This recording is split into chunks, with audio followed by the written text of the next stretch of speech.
Hello, everyone. This is Tom Fox back again with Matt Kelly for another episode of the award-winning Compliance Into the Weeds. Welcome back, Matt. Hello, Tom. Good to be here. Matt, for the first time ever, I get to announce the title of this podcast now and say the words, the WACKO incident. Well, we had a WACKO incident announced Friday. You wrote about it. Tell us about the wackoness. Yeah, this comes from the Securities and Exchange Commission involving an audit firm in Colorado known as BF Borgers CPA. And the SEC basically shut this audit firm down because it catered to many small company clients, hundreds of them.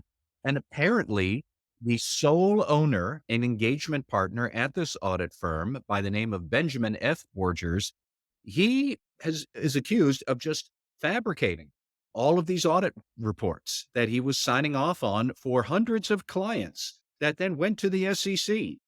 So on Friday morning, I think it was, the SEC announced that Mr. Borgers and his firm are permanently barred from working on public company clients that might appear before the Securities and Exchange Commission.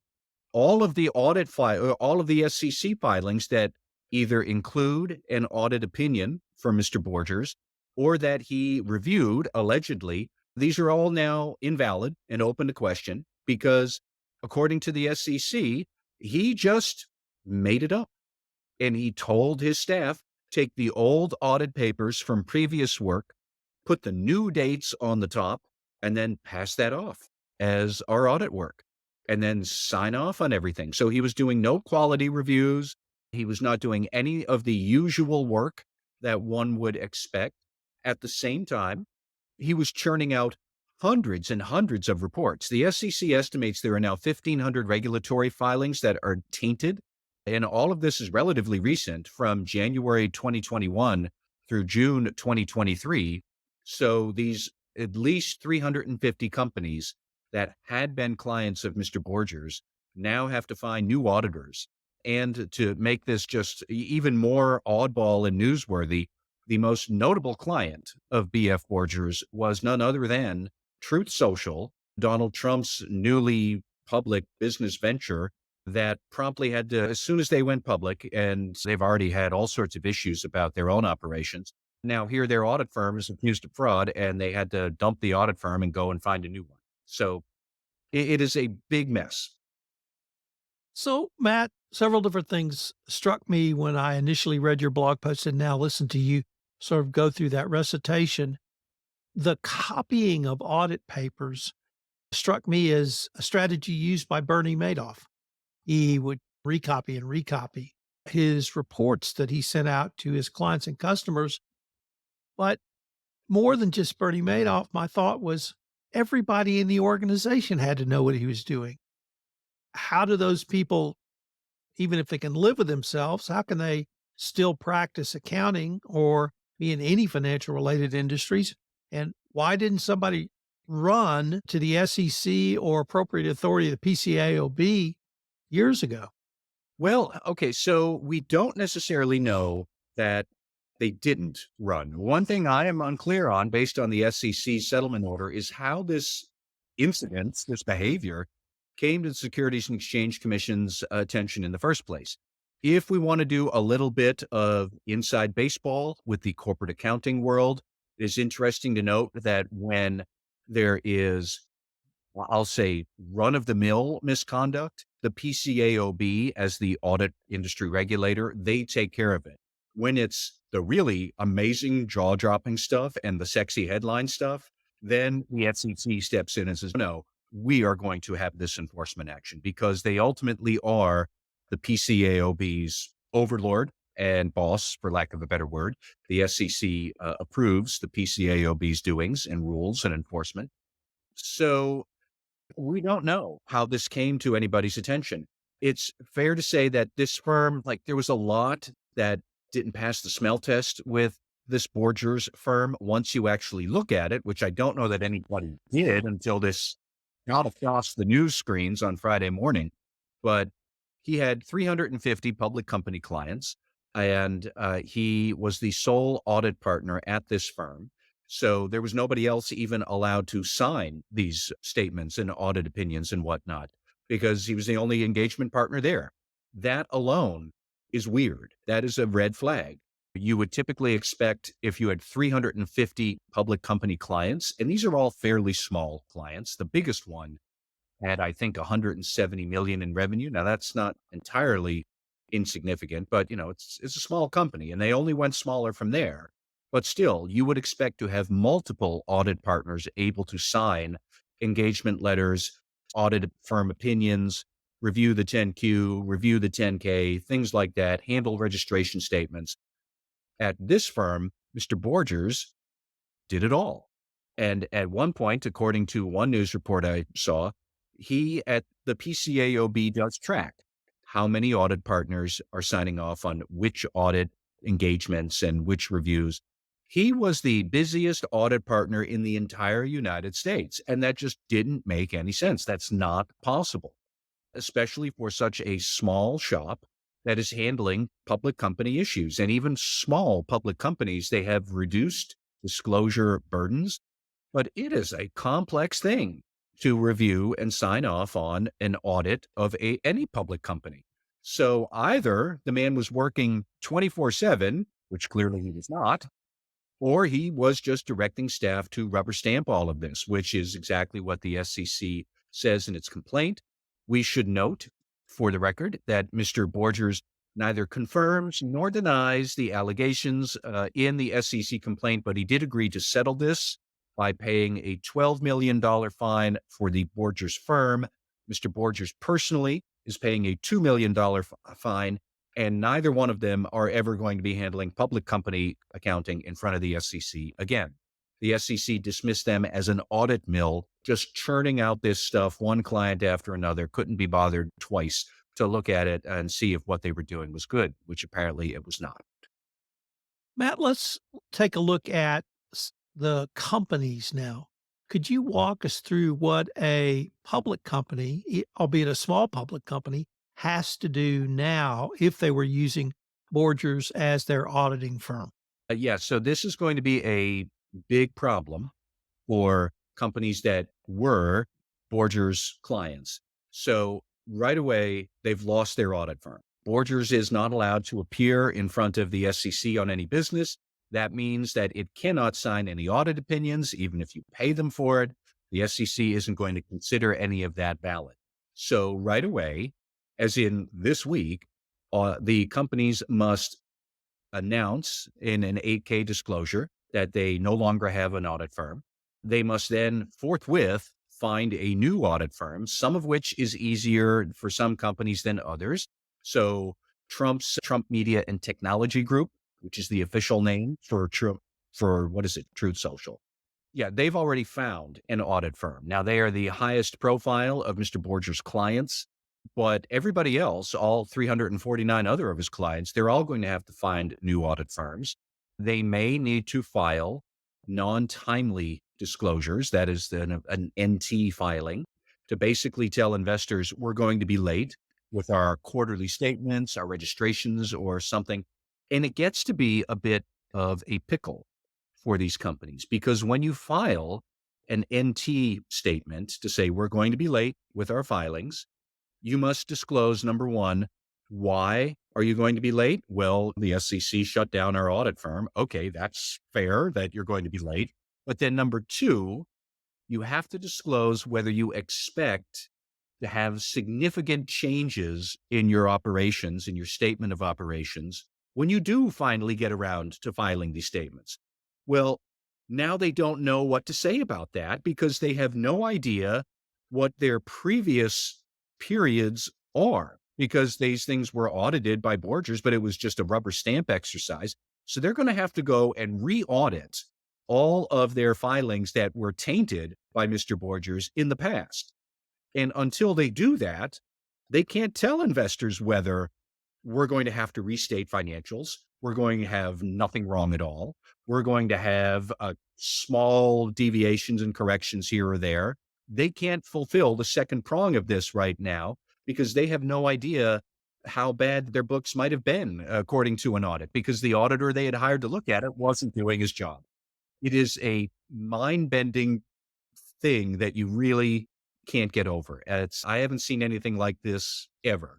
Certainly not on this scale.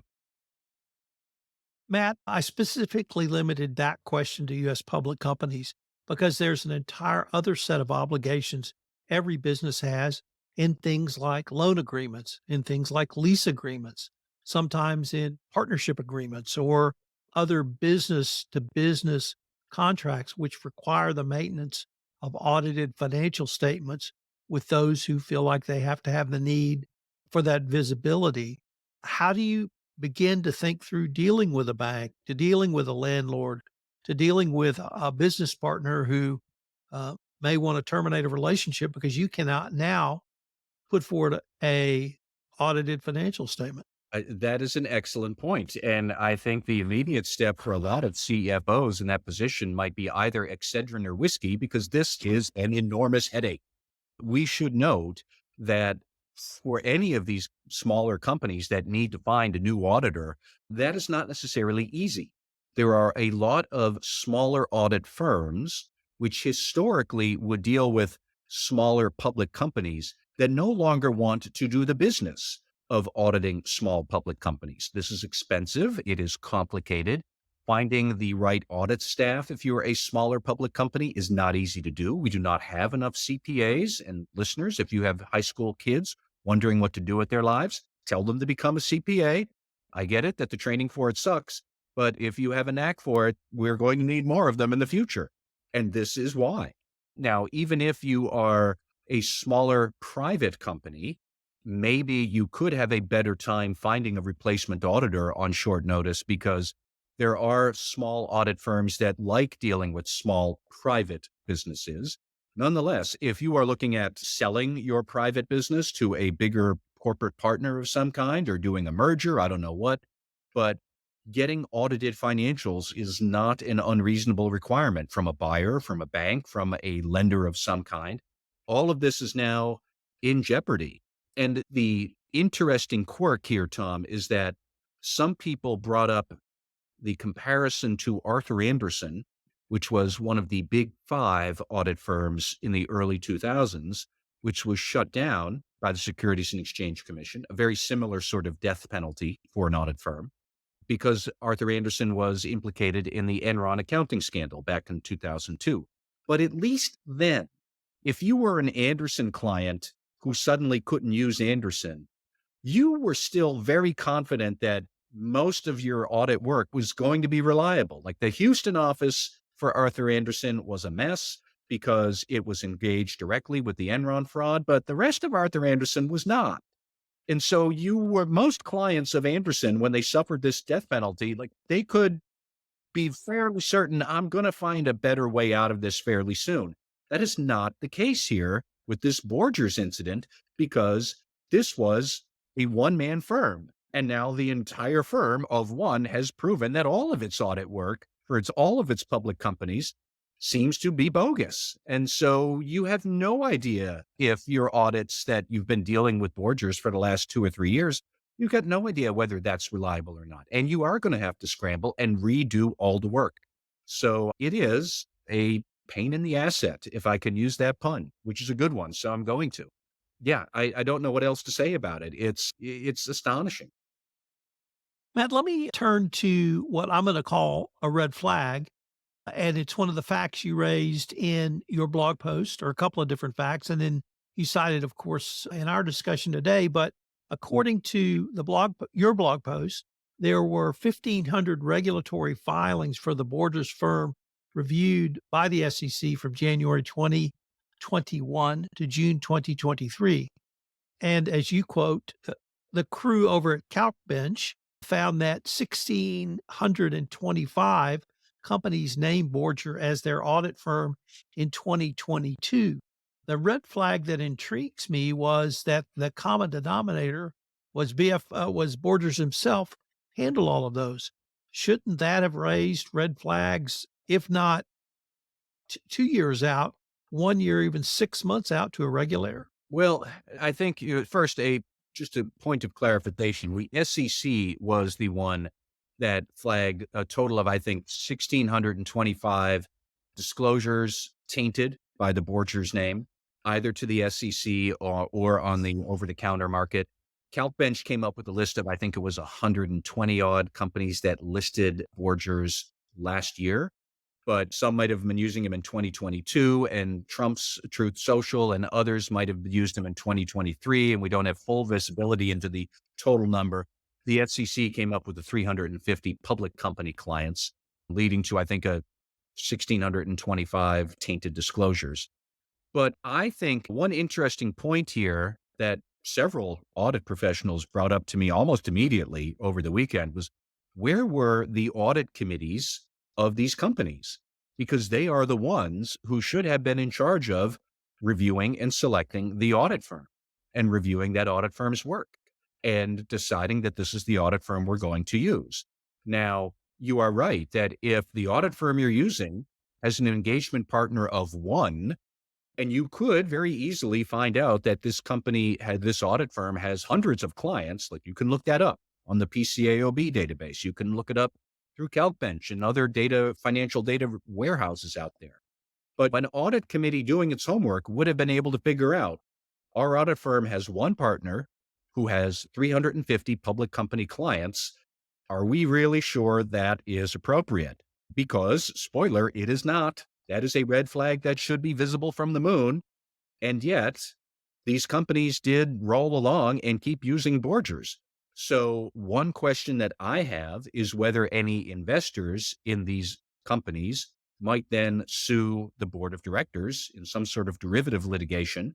What were you doing, audit committee, that this audit firm that you supervise did this right under your nose?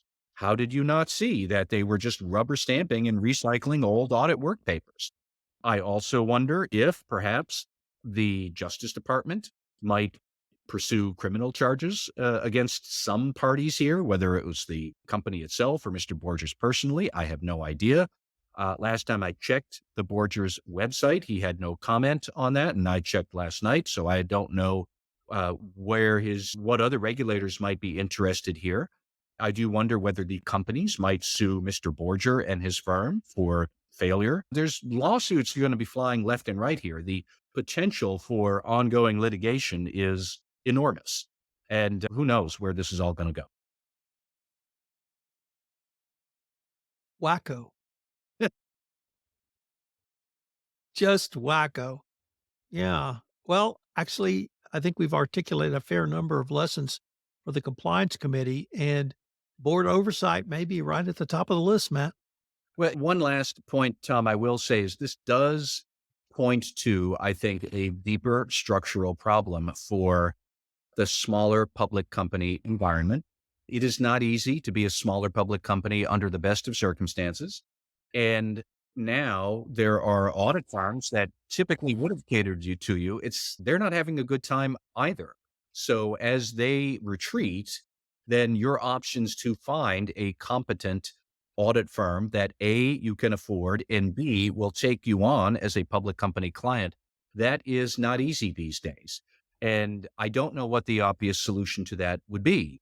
I hope this is something that the PCAOB and SEC could think about.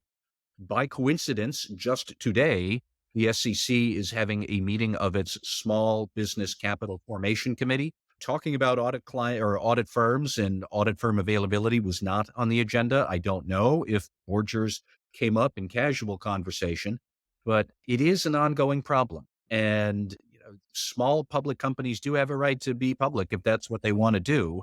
Otherwise, they should either think about not being public in the first place or take their due diligence more seriously about audit firm oversight. But this is a really difficult situation that Mr. Borgers has apparently foisted on a whole lot of companies. Well, Matt, I can't wait to see what next week brings us. Thank you, Tom.